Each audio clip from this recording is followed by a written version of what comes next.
Hey everybody, welcome to episode 264 of Two Legs, a Paul McCartney podcast. I am one of your two co-hosts, Tom Hunyadi. You may know me from my other show, Talk More Talk, a Solos video cast, and I'm joined as always by my partner in crime, my backwards traveler. He is Andy Nichols. Andy, my friend. Another week, another show, and what's going on? Not much, man. Feeling good. Happy to be here and healthy and here to record another show with you. A deeper dive, if you will, or as we called it with our Right. Driving Rain episode with Dino, another look at a divided album in the fan base. Right. Right. Yeah, we're going to take a look at, if you can't tell, we both have the album behind us, Swings at the Speed of Sound. And yeah, and there you go. I mean, our thoughts and does the album divide the fan base? And we'll talk about other things about the album here soon. Um, but Andy, the tour machine is continuing with Paul. Just played Costa Rica. And then he's Yep. moving to Mexico next, I believe, He and he soon. But go ahead. yeah, he is. As of the day of this episode dropping, which is on the 9th of November, he will have played in Mexico. His first show in Mexico, which was last night on November 8th down in Mm, Mexico at Estadio Monterrey. So I'm sure we have some friends going to that show. So he had played on the 5th in Costa Rica, as Tom said, and he opened up November with a show in Colombia. So the tour is rolling on to South America. 3 dates in Mexico City, starting on the 12th, 14th, and the 17th, and then a couple of weeks off, and then it hits Paris in the first couple days of December. So I'm getting closer. you are, my friend. You are getting closer, and I am really excited to hear, you know, what you have to say about those shows next month in December. Really, really excited. And Hmm. it's going to be a great time. Going to be a great time. And we should also acknowledge just the 1 year anniversary of Now and Then. And wow, did that year go by quick? Certainly did, and I know if you had tuned into a couple of shows we had done a impromptu Mm. live thing, which ended up being a Yes. reunion of Stuck Inside These Four Walls with Joe Mayo and Beatley Tone.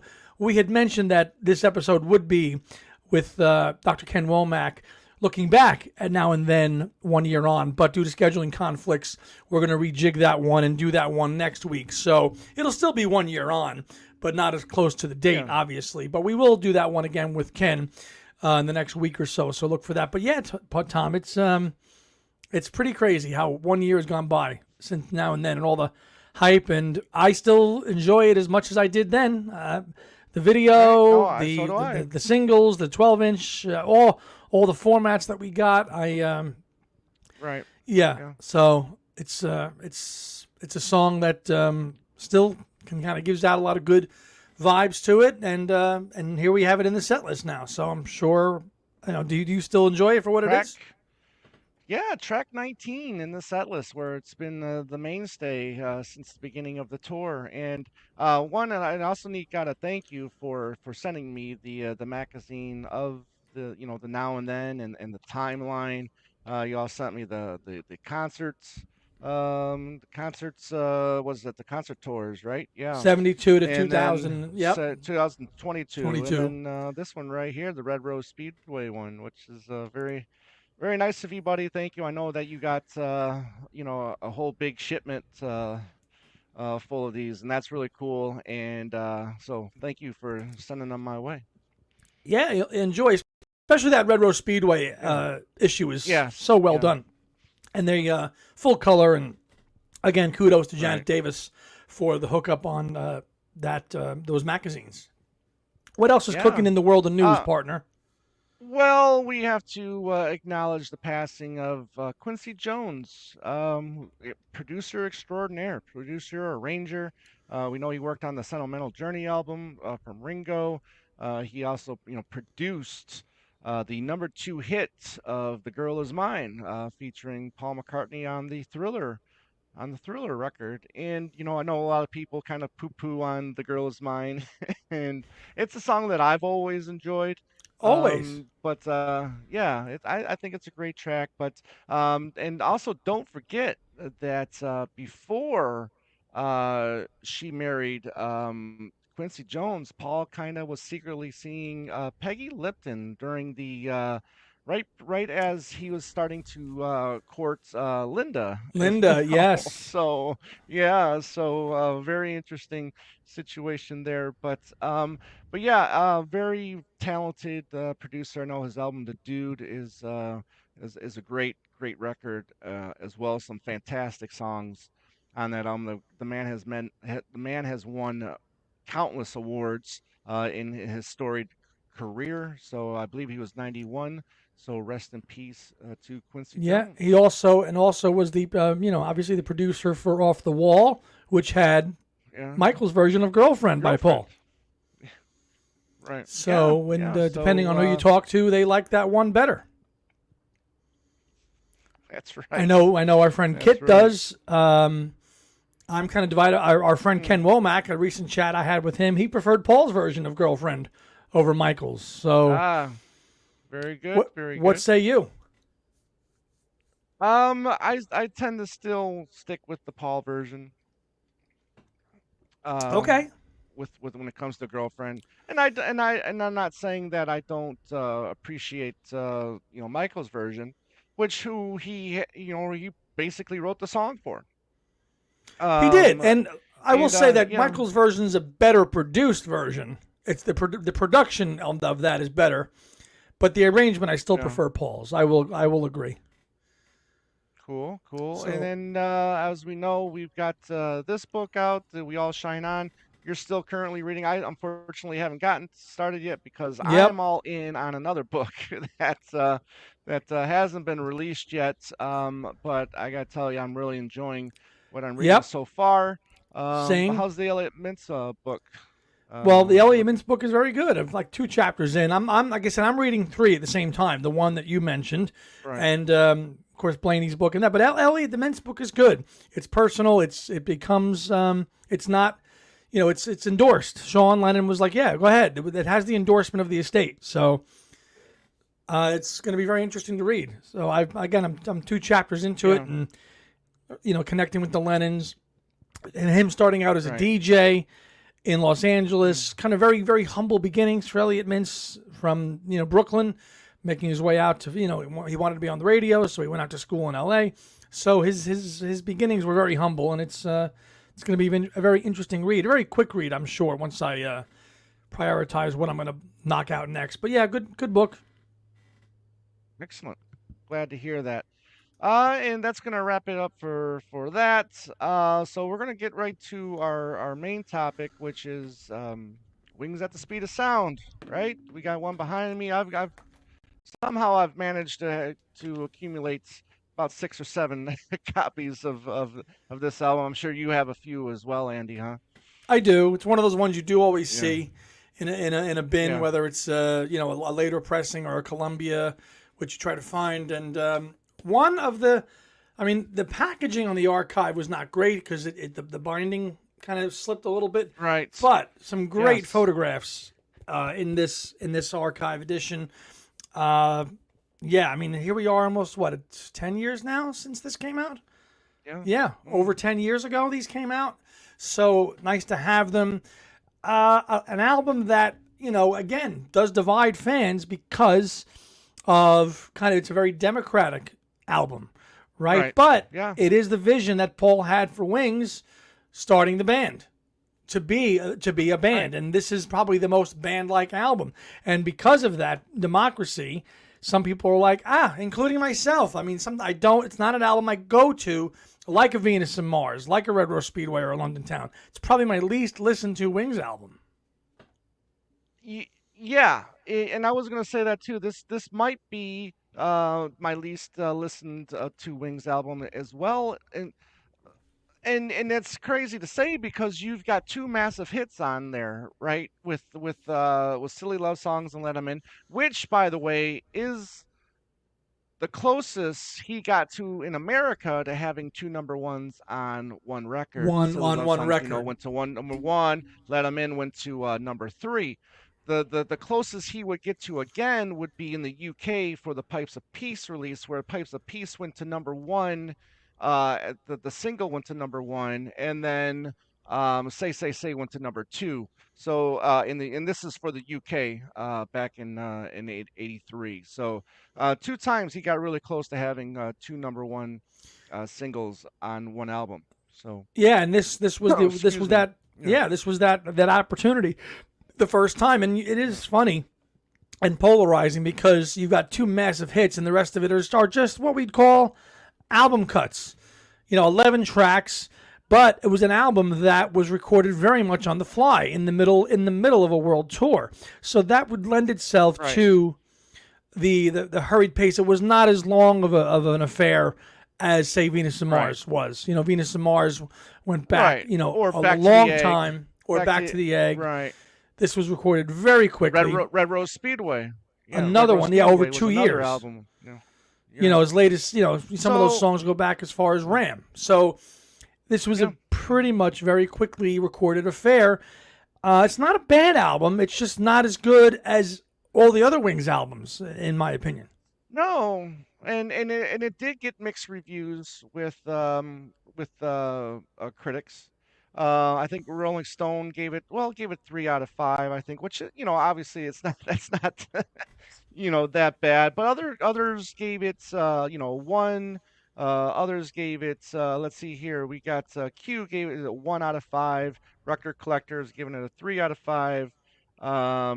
You've got the Essential Rock Discography giving it 4 out of 10.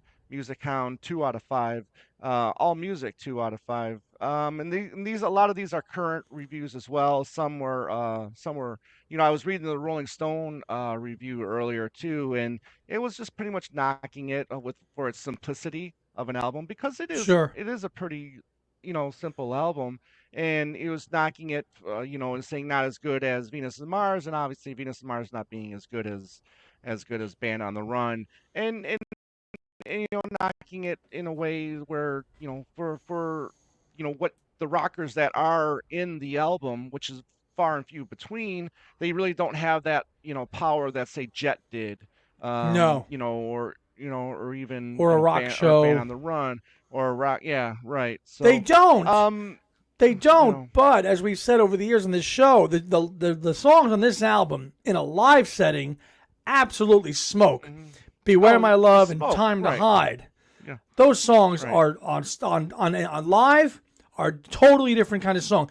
Wings of the Speed of Sound it's an album that is produced pretty perfectly. It's a very professional sounding record. It's clean. It's a very clean sounding record. So maybe you want to use the word sterile, and maybe that's why some of the tracks seem a little lifeless. Throw in a Linda McCartney vocal, which some people don't like, you're going to get negative reviews. It's her Right. first. After all the work she had done with Seaside Woman, and Seaside One or Oriental Nightfish.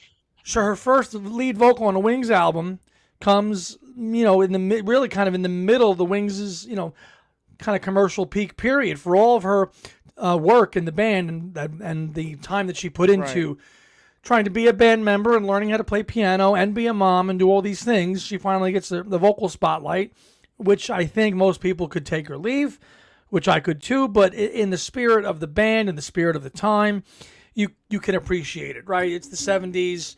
They're raising a very, very small family at the time on the road and just trying to keep it light and simple. And that's what comes across with this record, with some bona fide smash hits with Let 'Em In and Silly Love Songs. Right, and there are some deep cuts in here that we'll get to as well. But all right, so the fact that you have an 11 track album, okay, right? So you have one, two, you have 3, you have 4, 5, 6. You got six lead vocals from Paul, and then you have 5 from the other artists. Do you think this is a reason of why this album is divided for the fan base? Not enough lead vocals. I mean, if you want to hear Paul McCartney record, you want him to sing every song on the Yeah, record, you right? want him. All right, you want to throw one track to Denny or something later. Yeah, but Denny, to right? right, but to really really break the album up and give 2 to Denny with No You Never Wrote and Time to Hide, which he wrote. Right. Obviously, he wrote Time to Hide. You're giving the drummer one on Must Do Something About It. Right. Joe You know, and then English. Yep. you're giving the lead guitarist Jimmy another one. lead vocal, which he co-wrote, Wino Junko. Yep. So that's probably what kind of turned a lot of people off, and it says, okay, this album doesn't have enough balls as Venus and Mars or Band on the Run, and you know what, it doesn't, but that's okay. It's just a different listening experience. It's not as good as Band on the Run or Right. Venus and Mars, but it just gives you, okay, here's the band trying to be completely democratic, and let's hear the talents of all of them. Gotta remember, by this time, Paul was really, really confident with this lineup of Wings. He had gone through Wings Mark 1, okay, with Henry leaving. Okay, then Jeff Britton coming in and Nashville and all that. Jimmy McCulloch coming in and then Jeff Britton exiting and then Joe English coming in at the beginning of Venus and Mars. So now Paul really felt like this is the lineup that I can take on the out on the road for the world tour. And this is really this is the height of that period. So one could argue that maybe Paul was more kind of, his emphasis on this point was really working the band as a live act to become the big live act for America, to play all the big Right. American arenas in the spring of '76. So maybe he's going to put and the album was made on the tour, while they were on the road. So if he were not touring, he didn't have, hey, I've got to get this band ready for an incredible live tour of America. I haven't played America since 1966 as a Beatle. Now I've got to come back to America. His priorities were more in line with like getting the live show to be as perfect as it could be. And as you know from tales from all the members of Wings, Paul was a perfectionist and rehearsed and rehearsed and rehearsed. So Right. that live tour show was going to be polished. So that might be at the album might be kind of a little bit. That's kind of, it comes at an expense because he put all of his emphasis into the tour. The album is maybe not as strong. And that could be true. I don't know. Yeah, but let's not forget that Denny and Jimmy, they had lead vocals on Venus and Mars as well. Although there's more songs on Venus and Mars, a couple shorter songs on there. But you did get to lead vocals, so you felt like you were heading in that direction, right? With more vocals from other members of the band. Fair. And plus, let's not also forget that he's also in the middle of two big tours, right? I mean, he's already performed how many songs during the 75 leg of the tour? And Most then now you're also doing, and then he's going to be doing most of the vocals on the 76 tour, right? So maybe it's smart of him to have done that so then he could save, he's not, wasting his vocals. I'm not, I mean, don't mean wasting as a bad thing, but saving his voice for tour for the by giving the okay. other members, yeah. Right, but as we know with the tour, he sang 95% of the songs Yes. anyway. But of Right. course, Right. Jimmy, they all had turns. Denny had a turn with Spirits of Ancient Egypt, Yep. which him and Yep. Paul co-sang, and of course with Jimmy doing Medicine Jar. Curiously Jar, enough, right. but 75, the first half of that world tour, they're working on the Speed of Sound, so you're not getting those songs in the set. So you're still Right. getting Yep. you're getting Junior's Farm and all these other songs Junior's and Farm. the little women love Sea Moon thing Woman in the Love, seven. Sea Moon. Yep. You're getting those songs kind of sprinkled into the first part of that tour set. Then the album drops. Then he works in all the stuff from Speed of Sound. And now you've got the best of Speed of Sound. You've got Let 'Em In, Silly Love Songs, Time to Hide. What else am I missing? And Beware My Love. The four biggies, right? Beware The My four Love, biggies yeah. Yep. from Speed of Sound are all later in the set list too, because as you watch Rock Show, he goes, we're going to feature a couple new songs from our new album, Speed of Sound. So, the first half of the set was very much what it was in 75. Now we're showcasing, hey, here's what we've been working on these last few months in between. Right. So again, I just think they work better in a live setting than they do in recorded fashion. And then, not that there's anything wrong with these recorded versions, but you can't compare them, in my opinion, to the live recordings, any of them. Are those the four best songs on the album? The ones they performed live. Silly Love Songs, Let 'Em In, obviously. Beware My Beware My Love would Love, be and then 3, the Time to third Hide. best one. I'm up and down on that one. I could throw, I would maybe put Note You Never Wrote above that one. Okay, What really? about you? Okay. Do you think No, they're the four best? possibly, yeah, possibly. But I also really enjoy some of the deeper cuts that people don't care about either. Like, I do love "She's My She's Baby." My I do Baby. love "Sand She Fairy comes Ann." out at night. Yeah, You that's right. know, She comes out at night. Exactly. taking me Yeah. by surprise. She's my baby. As Surprisingly, yeah, I would love to. I mean, we are reading a book that's going to cover that here soon, and I'm curious if there was going to be ever a chance of Linda having a vocal during that '76 tour the live, because of the fact she did do "Seaside Woman" live during Mach 1 of Wings.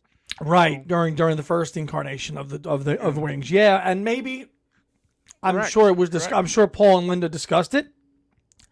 Maybe we'll read about that Yep. when we get to that point in the book. But it would be that's Mhm. actually a really good point. There's Linda. There's her first chance to really shine on the biggest stage that Right. Wings. I mean, again, this period for Wings. This is the zenith for Wings, right? I mean, we talk a lot about London Town and Back to the Egg, and we love those albums. But really, for the mass appeal, for the critical, this was it for Wings. The '76 was the apex of Wings. They were on that same draw power of a Led Zeppelin or a Floyd or a Wings. In '76, nobody was bigger. Elton. They were on Elton, and Elton Right. was that was the Yeah. beginning of the end of Elton's success. But still, The '76, decline. Yeah, he was. Yep. you got Blue Moves in '76, which I think is still a Right. great record. But Right. Elton, Zeppelin, The Who, Wings. This is their period to real, and then after this is it. So you wonder why, to your point, why Linda didn't get an opportunity to sing. Maybe she didn't want to. She did now in Could be. '79. Right. In Right. '79, on a smaller tour of the UK, she sings a song from Speed of Sound, and she sings "Cook of the House." Maybe 3 years on, she was Right. comfortable to sing that song, and maybe she wasn't then. Interesting. True. True. It is. It Mr. is Mr. interesting. Sinclair and Cozen would tell us more about that, I'm sure. That is possible. Indeed. Yeah. So going into songs. Leading off with Let 'em In. I'm fine with that as an opening track. I mean, obviously you got the doorbell or whatever you want to call it, to introduce the song. I think it is a very kind of like welcoming Oh, type track to open an album, don't you think? absolutely. That's a perfect album opener. Let 'Em In is a Yeah. classic album opener. It's one of his probably better album. That's probably one of his better album openers in his entire career, I would think. Perfect. Sets the mood, Mm, right? You hear "Let 'Em In," ding, ding, ding, ding, ding, ding, ding, and it just is like, okay, this is yeah. going to be like a little chill vibe of an album when you listen to "Let 'Em In." I like the fact that I mean it's really been a constant back in the set list here now for the better part of a decade. It's hasn't Right. gone anywhere after not being in the set list for a long, long, long time. Here and Well, you there. bring in the bat, you bring the brass back, and then that song becomes very accessible to do. Right, so it's like Wings is getting some love with a huge hit Right. still in his set list, which is not it's not silly love songs, but as an album opener, um, I let's rate him out of 5 as we go through the whole album, right? The album proper, Okay. not with any bonus tracks. Out of 5 stars, Let him in 1 through 5. What are you giving it? 4. All right, I'm gonna give it 5. Five Okay. tracks, five All right. stars for Let him in. Okay. Track Yeah. 2. And then let's also not forget that I mean this is an album of quite a few long songs, quite a 5 minute plus songs here too. So track 2, the note you never wrote. 4 minutes 21. I mean, again, kind of a little bit on the longer side. This is the first any vocal on the album, which if you listen to it, it's got some really good guitar work from Jimmy on this Yes. track. But I like the vocal. I like the vocal from Denny on this one. It's a co. It's, no, this one was No, written by this is straight up McCartney. Paul. This one was written. Straight No, up Paul. yeah, this is straight up Paul. Yeah, that's right. The other one was the co-write. But I tend to enjoy this one. I don't love it, but I don't skip it. Yeah, I wouldn't skip this one either. I love the note you never wrote. Again, that it's got that kind of weird, eerie beginning with some ominous notes and chords and synths that you hear coming in, and Right. later on the story goes. It's not a happy song. You're like, okay, this is going to be a sad song. The notes you never wrote. It's a love song, but it's a sad one. I would have loved to hear Paul's version of it, which I think is floating out there on bootleg somewhere. Might have heard it. I can't remember. Okay. But I would give this one for me. This is another 5-star track for me. No, you never Really? wrote. Yeah, see, Yeah, I'd absolutely. I've probably, always enjoyed yeah, that one. I'd go 3 on this one. All right. Okay. All right. Track 3. You know, and I don't care what people think about this one. I love "She's My Baby." Dum, dum, dum, dum, dum, dum, I dum, just love the dum, groove. dum, I dum. love the groove. I love the groove of this song. I love the silly lyrics to this one, and you know, like gravy, I'm gonna keep mopping it up. Like I'm gonna gravy, keep mopping it up. mopping her up. Yeah, yeah, Now, yeah. some She's my people might think baby. I'm crazy. Some people might think I'm crazy, but I'm gonna give this one a 4. Okay. So what say you? 5. Another 5 one. Yes. Fair. Oh, I, okay. I, Listen, great. I don't Funky, mind. funky little I don't thing. mind. I love how in the World Tonight Yeah. documentary he Yes. he references it when he's talking about Linda riding the horse. He goes, "That's my girl, That's right. my baby. Comes out That's at right. night, take me by surprise. Right, She's baby. my baby." Night. Absolutely, I love it, and Right. it's one that's kind of hidden. That's a real hidden album cut that you haven't really seen covered or Right. resurfaced by anywhere, and it's got a great little funky riff to it, and we got a nice little demo of it on the archive release, which came out. Which I just held up before of the demo. Right. 5 out of 5. That's Beware right. My Love. That's right. Next. Next, the longest track on the album. This is again, what you were saying earlier about translating well into live shows. This one is fantastic live. I'm giving this album a 5. I'm sorry. I'm giving this track a 5. I do really like this one a lot. I love the guitar work on this one. I love Paul's vocals. I love the backing vocals on this one. This one's a fantastic track in my opinion. Beware My Love is a 5. Yeah, this is the longest one on the album. 6 minutes and 28 seconds. Yeah. This one's now it's got that long, Right. really long intro, which live he wisely Right. dropped. He went right into it. Wow, now, now, now, now, now. Whoa, whoa, whoa. Yes. Screaming. Classic Wings Right. look. Home run Yes. of a song. I do think the studio recording's a little timid, but it's wonderfully produced and sang. And you hear a lot of Linda on this track too. You really hear Linda's harmonies coming in on this one. That's true.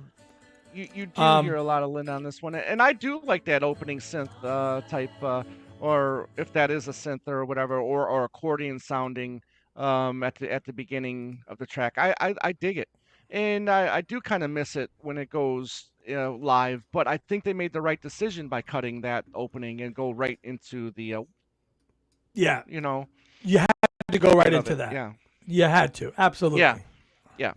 Yeah, flipping the LP over, you're going into the mega Well, hit, I gotta the rate that number one. one. I gotta rate that Oh, song. did you? 4 out Didn't, oh, no, what? No, and plus we got one more song on side one too. Sorry about yes. that. Yeah, we don't flip it till after the next song. Yes, Beware My Love. What that's do you right. rate it? You go. Oh, You go 5. 5. Yeah, I'm going I'll go Yeah, 5. 5. Yeah. 5. I'll go 5. Okay. All right. All right. So track 5. Oof. Again, over 5 minutes with Wino Junko, which I think this one should have been cut maybe a little bit. But again, this one has a kind of a London town feel to it, in my Agreed. opinion. Yes. Let me know in the comments if you feel the same. But it's very Jimmy. I do like his vocals on this one. I don't enjoy this one as much as the Spirits of Ancient Egypt. But You mean Medicine Jar? or no, was it? mean I'm Medicine sorry. Jar. I'm sorry. Yeah, medicine. Yeah, medicine jar. Thank you. Thank you. I don't enjoy this one as much as medicine jar, but it's fine. I mean, this is again just another Avid track for me. I'm gonna give it a 3 out of 5. Yeah, I'll go 3 out of 5 on this too. Maybe even 2.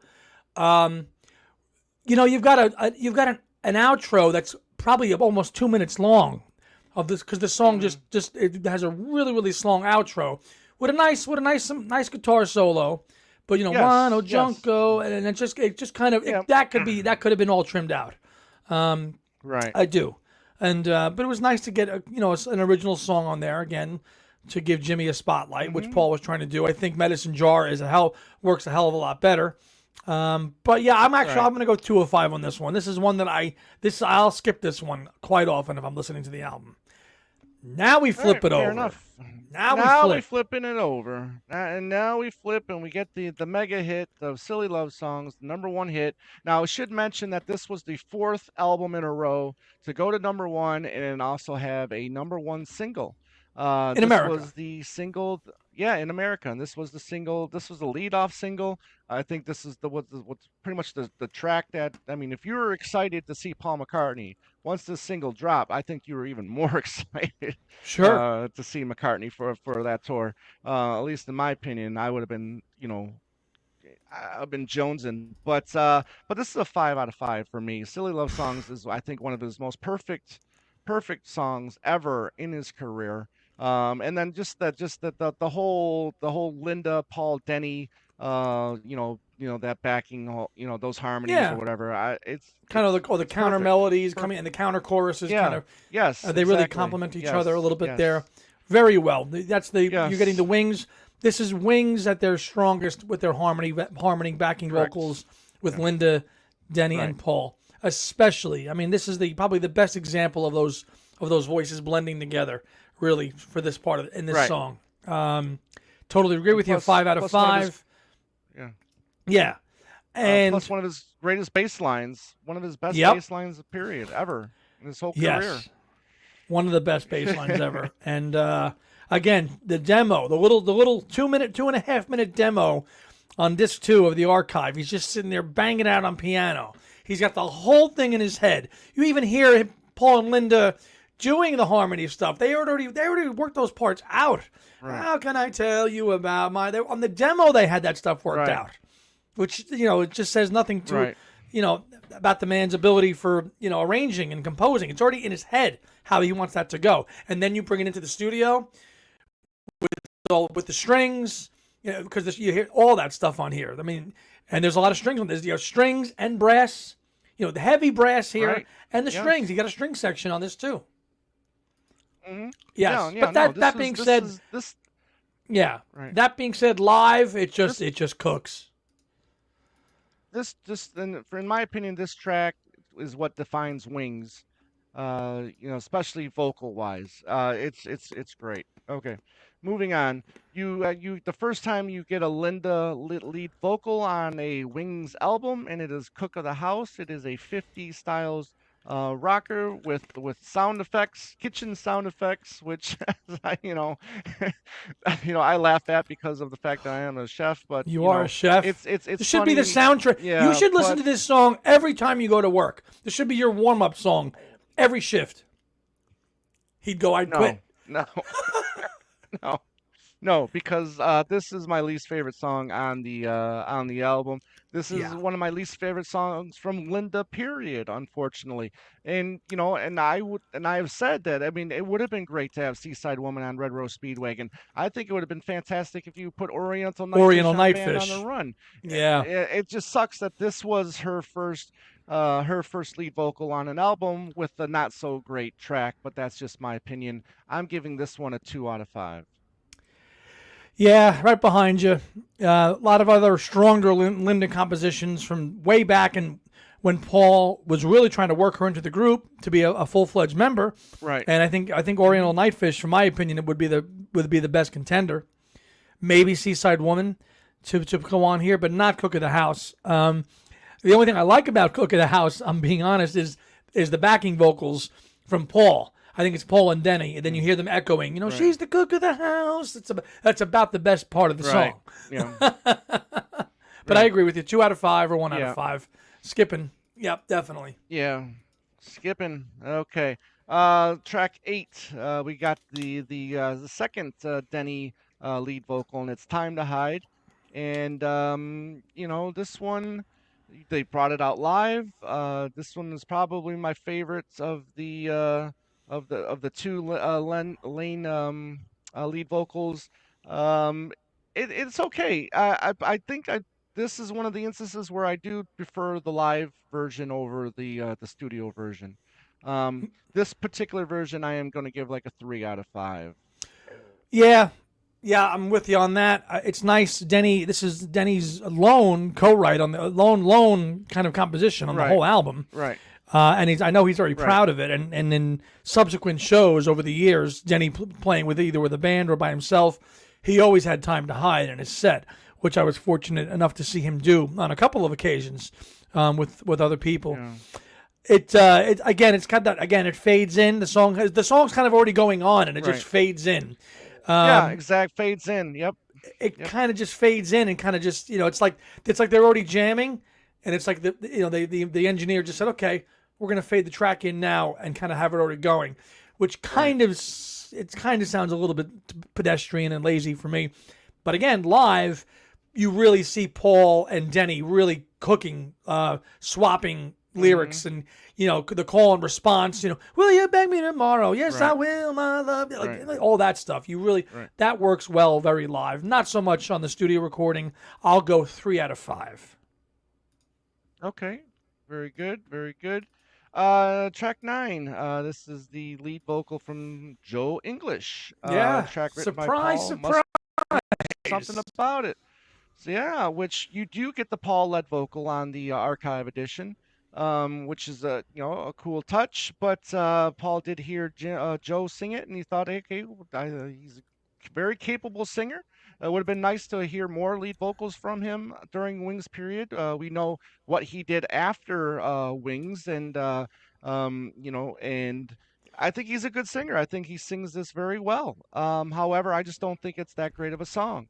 Um, so I probably would have this one right next to Cook of the House as my least favorite Ooh, on the album, really? and giving it, yeah, yeah. But it's a good melody. He sings it like I said, he sings it well. It just doesn't do anything for me, unfortunately. And I listened to this whole album again today, and I'm just listening to it, and I'm just going, it's just a I think this is just again one of those throwaway songs that Paul could have given to any other musician, and they could have had maybe a little minor hit with it. Hmm. Would you give it 2 out of 5 or three? What'd you give it? Yeah, 2 out of 5. Yeah, Two out of two, five. two. Interesting. I thought I thought you'd rate it a little bit higher. This is one of the for me. This is one of the high points of the album. I do prefer Mm, Paul's version of it, but honestly, between the kind of between Linda and Jimmy McCulloch singing "Why Don't Junko," Joe English singing "Must Do Something About It" is a breath of fresh air for somebody other than Paul mm, getting a chance to sing. This song is a breath of fresh right. air. I almost like it better than "Time to Hide," because he does such a great job singing it. I'm gonna rate it 4 out of 5. I think it's one of the strongest songs on the album. Oh wow. I do. I do. I Okay. think Paul's. Yeah, I All actually think right. it's one of the highlights of Speed of Sound is Joe English and singing "Must Do Something About It" for sure. I do. Let us know in the comment sections who's right, who's wrong, which do you prefer? But I know I can't wait to see the comments on this because getting back to that the deviceness, I think it kind of is an album that divides the fan base, and even Sure. if Paul was on all the vocals on this album, maybe as well. But moving on, track 10. Um, here's another one that I've really come to appreciate over the last 10, 15 years or so. And that's Sanfarian, which uh, he ended up putting on Pierre McCartney, which I think a lot of us were really Very surprised. surprised Yeah. on, you know. And again, and here's another track that I think has a really good bass line to it.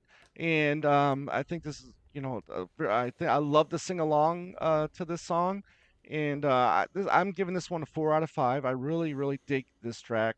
And I know I talked about it very favorably when we did the ranking of the tracks. Um, and it's funny because, as we've done those so long ago, I don't even remember the order. Oh I mean, no. you know, but again, I mean, I love Sanfarian. It's one of my favorites. I'm gonna give it 4 out of 5. Yeah. Good ranking. I agree with you on that. I would give it a Yeah. 4 out of 5 too. I'd have it on the same level as like a Must Do Something About It. Another kind of after Mm, Let 'Em In and Silly Love Songs. This is like tier 2 of the album, which I would rank mm-hmm. this and She's My Baby. I would put this on that same level. Good brass use on here on this song. A lot of Yeah. brass in this song, all through it. And it was nice to see Right. Paul talk about it in the archive edition of the book with Barry Mm-hmm. Miles, because you don't see Paul revisiting these songs and discussing them or remembering about them. So he has a lot to say about San Ferrian and how it sounds very French and it's got Parisian sounds to it, which Right. it does. So it was nice to see Paul talk about the song in real time, 2014, about the song. But yeah, I'd rate it 4 out of 5, and a good second album, deeper cut. Yeah. Right. Yeah. So, moving on to the last track, the track that closes the album, and we're talking about "Warm and Beautiful." Now, when we were doing the ranking the tracks, I did talk about how I felt like songs like this one and "I'm Carrying" were like second tier type ballads from Paul's catalog. And I'm sorry to say, I still kind of feel that way after listening to "Warm and Beautiful" again earlier today.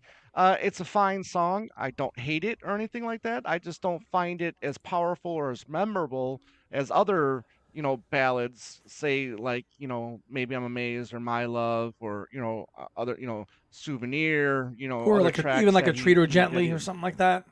Even to treat her gently, yeah, yeah. So, I'm gonna knock this one down a little bit. I'm gonna give it like a 3 out of 5, but it's nice, it's pleasant, and then plus, I don't know if this is the best song to close the album with. I mean, I'm fine with it being the closer, but I wonder if there was a better track on this album to close the album with than "Warm and Well, if Beautiful." you couldn't have chosen this, what would you have closed the album with?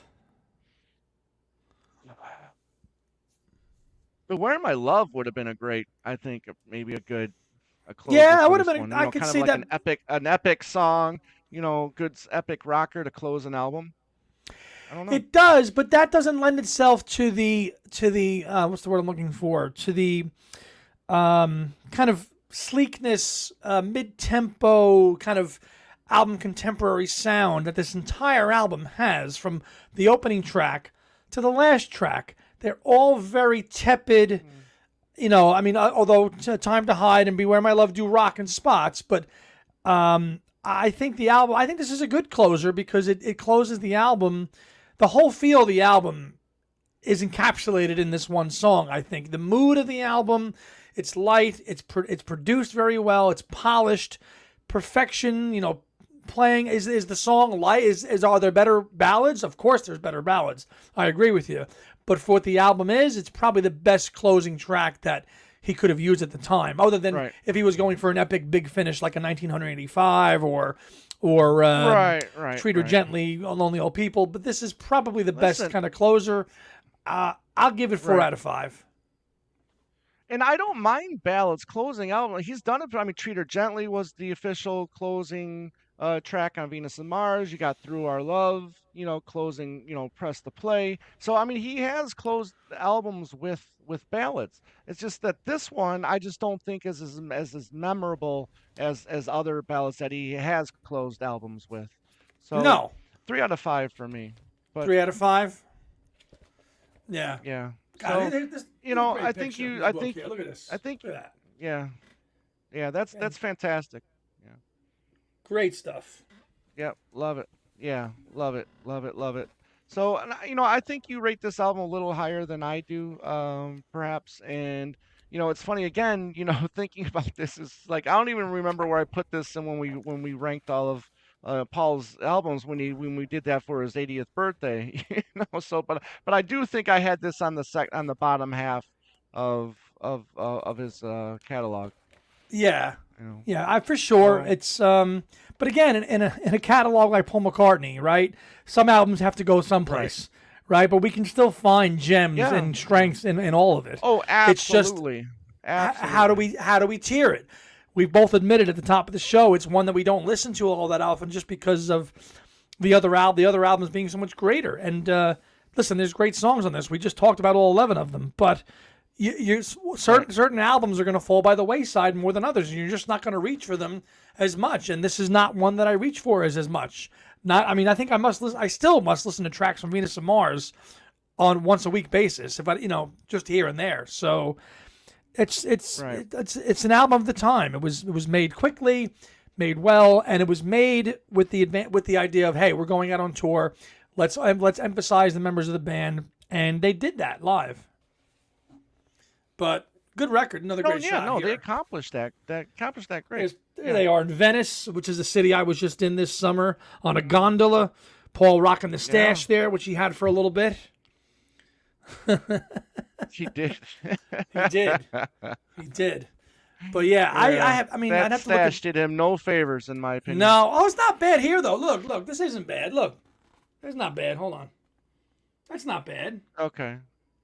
You know, No, it's when it's he not had the great other, it's when he either. had the little other thing going. It didn't look good. It's the little thing under the bottom lip Yeah, there. yeah, that wasn't a good look. Right. That wasn't a good look. But yeah, Um, anyways, let us know in the comment section how you feel about this record. Do you think it's one that is divided amongst fans? Where do you place it in your rankings of McCartney's canon? Tell us about what your favorite songs on this album are. Yeah, so let us know your thoughts. yeah. But again, I mean, I don't hate this album. I think this is a good album. Yeah, and that is they end up using that photo on a few of the silly love song picture sleeves from around Yes, the they world. did. So, Yeah, yeah, a lot of banners, silly love songs. But this is a yeah, nice reproduction of a photo included in the box yeah. set. Now, Also had a little. Yeah, yeah. Now, go ahead.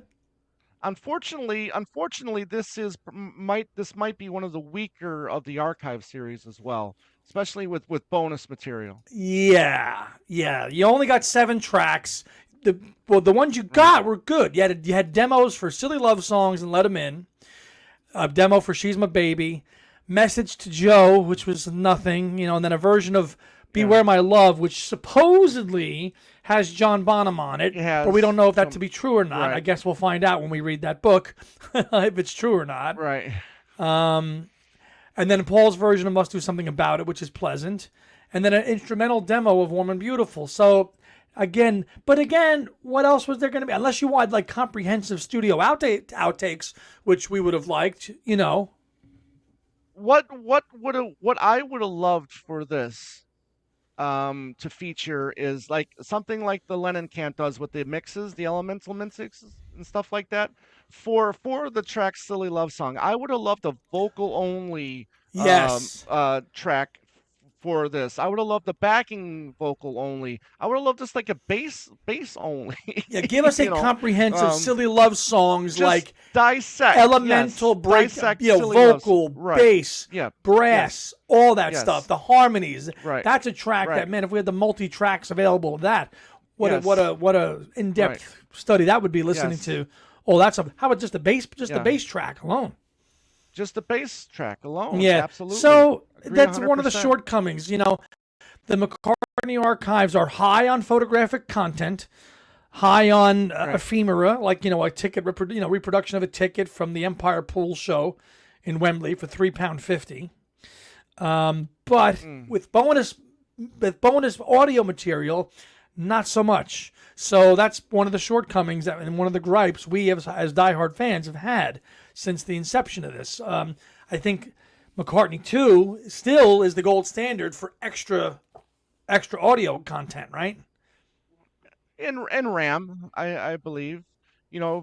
Ram gave us what the mono. They gave us Thrillington. They gave us quite a few Yeah, but extras. I mean like outtakes in terms of On that. outtakes and new stuff. Like, you Yeah, know, I guess you could say McCartney 2. Yeah, I guess you could say McCartney 2. much of that is not good, mind you. Bogey Wobble and Right. Mr. H. Adam and all you horse riders. Mr. H. Oh, Adam. oh my God. Oh my God. But that is the only set Check. to date that you've had your biggest bang for your buck with extra previously unavailable audio. Just saying. Right. Yeah. No, I agree. I agree. So, Andy, what you been up to lately? Anything planned for your other leg channel? Not yet. I had to lay low for a while, but I might whip up something here or there, over the holidays. Certainly, obviously with the McCartney shows coming up, that'll be more on this channel too. But I might Yeah. whip something up or two, maybe do something with David and get some new content on there before the holidays get rolling along. But two legs Mm. remains the focus.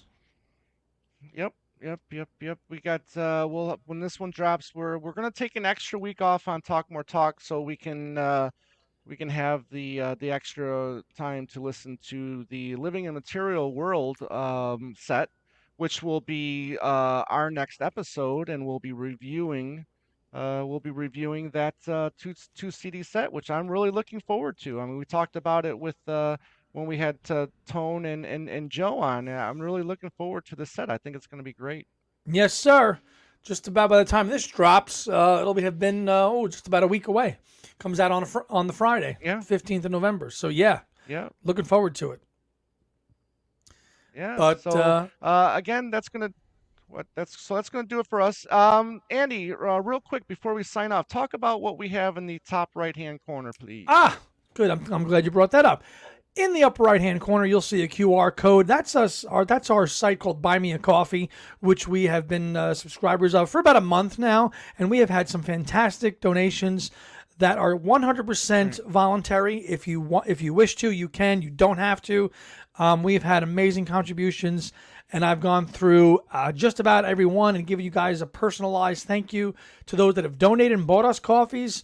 I haven't actually replied to her yet, but if she's watching this, Debbie bought us coffees the other day, and I will be thanking her individually. It's a great program. If you feel inclined to support us, great. We tried going the YouTube route of making money on ads. Too much nonsense, too much headaches, too much Google, too much YouTube. Out of here. Thankfully, Janet Davis, one of our friends who watches us, and she hangs out and she lurks in the background, but she watches us and she always gives us feedback. She told me about this website, and I signed us up, and the support has been overwhelming. So thank you very much, everybody who has Yes. donated to support us in what we do. Don't feel like you have to, but those that have, thank you so much. It is very much appreciated. Yes, agreed. Agreed. And yeah, and like Andy said, thank you, Janet, for this wonderful idea. And thank you everybody that has donated. Absolutely. Like Andy said, it has been overwhelming. It has been really. But that being said, that's gonna close this week's episode. We've got a lot of ideas. We're working on two very special guests at the moment. Hopefully, those will come to fruition soon within the month or so. And guys, Andy, it's great chatting with you again. We're going to be doing this again real soon. So everybody out there, I'm Tom. That's Andy. Oh, I got to point that way, or which way do I got to point? There we There you go. go. There you That's go. There Andy. you go. There you go. It's There you reversed. go. Yeah. So as always, have a great day and a beautiful night, everyone. Take care.